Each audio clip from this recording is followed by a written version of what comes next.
Bertrand Escoffier, bonjour. Bonjour. La livraison est au cœur de l'expérience client. Si elle se passe mal, le client en parle autour de lui. Vous êtes directeur général du SLIF français. Vous êtes plongé au cœur de ces problématiques avec évidemment une entreprise digitale. Pouvez-vous nous décrire en quelques mots le métier du SLIF français?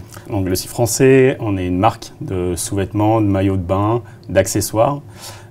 Pour hommes et puis très récemment pour femmes depuis quelques semaines. Nos produits sont fabriqués en France dans leur intégralité. La marque a été créée en 2011. Elle est effectivement une marque digitale. On fait plus de 2/3 de notre chiffre d'affaires sur notre site web.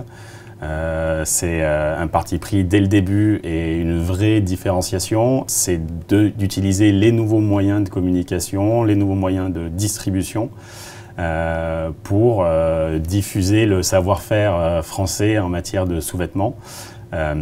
Donc aujourd'hui, on a quelques boutiques quand même à Paris, il y en a 3. On a quelques revendeurs, mais notre stratégie est essentiellement une stratégie e-commerce. On utilise aussi beaucoup les réseaux sociaux pour échanger avec notre communauté, Facebook, Instagram, etc. Alors, du point de vue de la livraison, si on s'intéresse à ce point-là, qui est notre sujet aujourd'hui, quels sont les grands enjeux que vous rencontrez aujourd'hui? Alors, les standards du marché qui ont été mis en place par des grands acteurs du commerce, on peut citer Amazon, on peut citer la Fnac.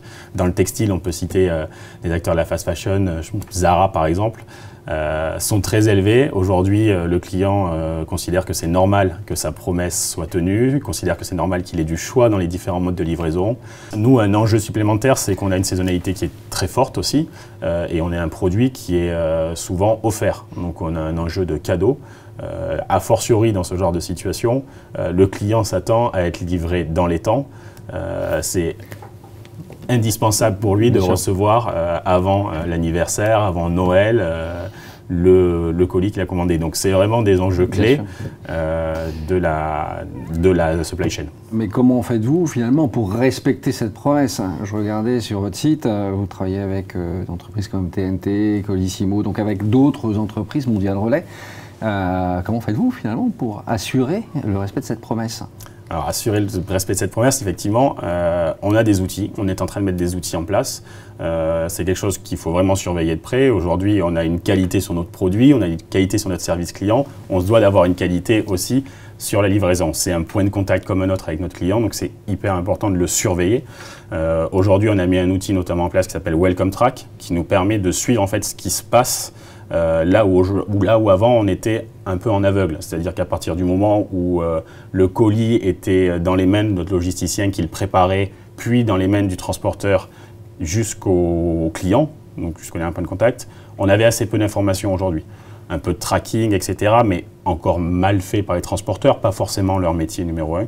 Aujourd'hui, avec un outil comme Welcome Track dont je vous parlais, on arrive à analyser cette information, la collecter, la traiter, et on change complètement le paradigme, c'est-à-dire qu'au lieu de subir des retours clients insatisfaits qu'on n'a pas détectés, là maintenant on les voit, ces problèmes.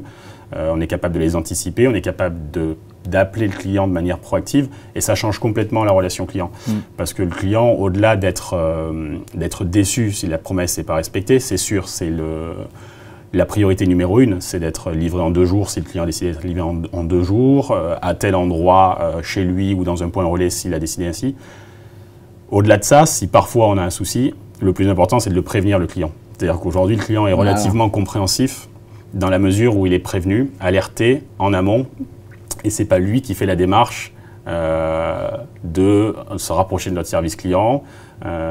Son mécontentement, il va le témoigner. Si ce n'est pas par le service client, ce sera peut-être par les réseaux sociaux, ce qui est encore pire, notamment pour un acteur digital comme nous. Donc vous êtes dans l'anticipation grâce à des informations fournies grâce à cet outil Welcome Track. Est-ce qu'aujourd'hui vous avez pu mesurer finalement le retour sur investissement de ce type d'outils, en particulier sur les insatisfactions clients? Est-ce que c'est des appels clients en moins? Est-ce que c'est... Exactement. Nous, l'objectif avec cet outil qu'on a depuis quelques mois, c'est de faire baisser notre taux de contact. On s'est rendu compte que dans les périodes de forte saisonnalité, quand potentiellement on perdait un peu les pédales au service client, ce qu'on essaye de contenir un maximum,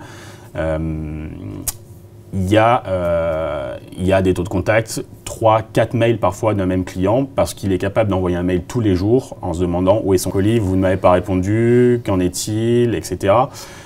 Beaucoup d'inquiétudes en fait. Et ce qui est important, c'est de rassurer assez vite le client. Donc, sans même attendre ce premier mail qui en amènera 2 ou 3, voire un message sur les réseaux sociaux, il faut être capable de prévenir, d'anticiper et d'être proactif dans cette démarche-là. Vous avez quelques chiffres sur la globalité des appels ou sur ces types d'appels? On a fait considérablement chuter sur les derniers mois le taux de contact mail sur des sujets liés au transport. C'est-à-dire qu'aujourd'hui, on appelle notre client dès qu'on détecte le moindre souci. Donc en l'appelant, forcément, on s'évite derrière le mail qui pourrait suivre. Aujourd'hui, effectivement, on est capable en moins de 24 heures de répondre à tous ces clients-là. Chaque jour, notre service client consulte Welcome Track pour récupérer cette information-là et chaque jour, il contacte du client.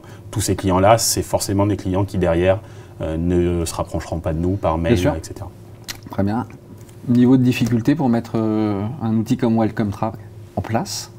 Alors c'est jouable, nous on est une petite équipe d'une quarantaine de personnes, il faut y passer le temps, c'est de toute façon un enjeu clé, donc je pense qu'il ne faut pas en faire l'économie, c'est pas très compliqué honnêtement, il n'y a pas de technicien pur dans notre équipe, on y est arrivé.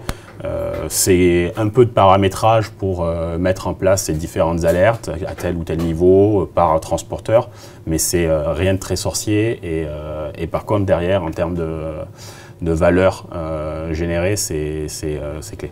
Donc vous devriez avoir des chiffres un peu plus précis d'ici 1 an, j'imagine. Exactement, ça viendra. Très bien. Bah, écoutez, en tout cas, on vous souhaite bonne chance. Je vous remercie beaucoup, Bertrand Escoffier. Merci à vous.